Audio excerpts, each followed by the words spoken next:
যে হাতির শরীরে যে আল্লাহ পাক কত শক্তি দিয়েছেন, আপনারা এই ভিডিওটি না দেখলে বুঝবেন না। দেখুন তো, কত বড় একটি বিশাল গাছ ভেঙে ফেলতেছে, মর করতেছে। এই দেখেন তো, এই দেখেন, একটু সময় হাতি রেস্ট করবে, তার শক্তি সঞ্চয় করবে, শক্তি জমা করবে, তারপরে দেখবেন কিভাবে এত বড় একটি গাছটা ভেঙে ফেলে। দেখতে থাকুন, শেষে মজা আছে, দেখতে থাকুন। এই দেখেন,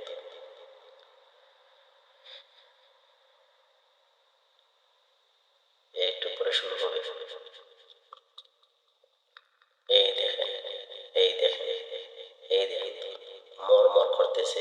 এই ভেঙে ফেলবে, এই ভেঙে ফেলবে, এই তো, এই ভেঙে ফেলবে, এই এই তো ভেঙে ফেলছে গাছটা। কত বড় গাছটা ভেঙে ফেলছে। আল্লাহ পাক কি শক্তি দিয়েছেন হাতি শরীরের মধ্যে।